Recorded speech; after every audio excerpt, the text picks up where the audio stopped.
Senator Paul. Thank you, Mr. Chairman. Thank you, Ms. Hogan, for coming over today and for your testimony. I was wondering if you're pro-choice.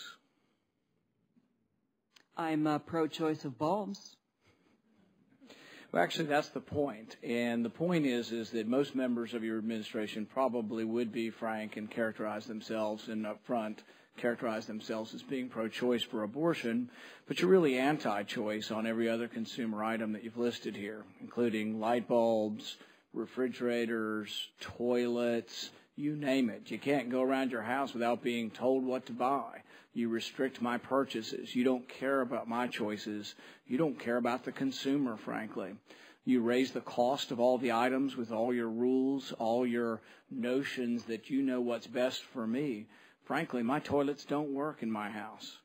And I blame you and people like you who want to tell me what I can install in my house, what I can do. You restrict my choices. There is hypocrisy that goes on people who claim to believe in some choices but don't want to let the consumer decide what they can buy and install in their house. I find it insulting. I find it insulting that a lot of these products that you're going to make us buy and you won't let us buy what we want to buy, you take away our choices. These things you want us to buy are often made in foreign countries. You ship jobs overseas. The same thing that your administration claims to be in favor of, you're shipping our jobs overseas by saying we can't make these items here. I find it really an affront to the sensibility of the idea and notion of the free marketplace, of capitalism, of freedom of choice. Now, it's not that I'm against conservation. I'm all for energy conservation. But I wish you would come here to extol me, to cajole, to encourage, to try to convince me that it would be a good idea to conserve energy. But you come instead with fines, threats of jail. You put people out of business who want to make products that you don't like. This is what your energy efficiency standards are. Really call it what it is. Call it what it is. You prevent people from making things that consumers want. I find it really appalling and hypocritical, and I think there should be some self-examination from the administration on the idea that you favor a woman's right to an abortion, but you don't favor a woman or a man's right to choose what kind of light bulb, what kind of dishwasher, what kind of washing machine. I really find it troubling, this busybody nature that you want to come into my house, my bathroom, my bedroom, my kitchen, my laundry room. I just really find it insulting, and I find that all of the arguments for energy efficiency, you're exactly right, we should conserve energy. But why not do it in a voluntary way? Why not do it where you threaten to fine me or put me in jail if I don't accept your opinion? In America, we believe in trying to convince our neighbors, but not trying to convince them through the force of law, and I find this antithetical to the American way, and I'd appreciate your response.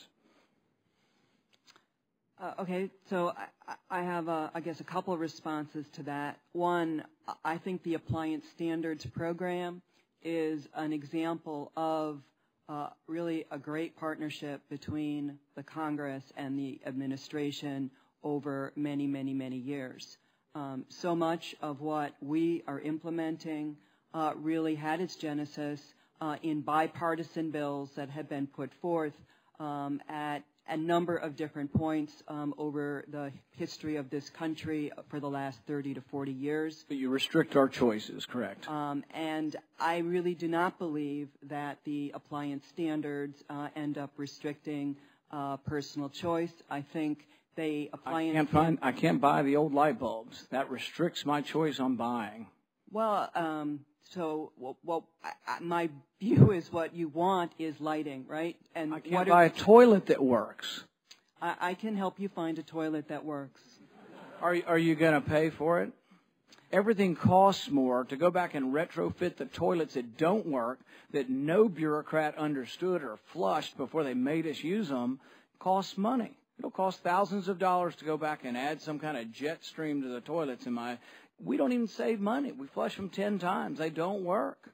But the thing is, you busybodies always want to do something to tell us how we can live our lives better. Keep it to yourselves. Try to convince us through persuasion, but don't threaten to put us in jail or put us out of business if we don't accept your way of thinking.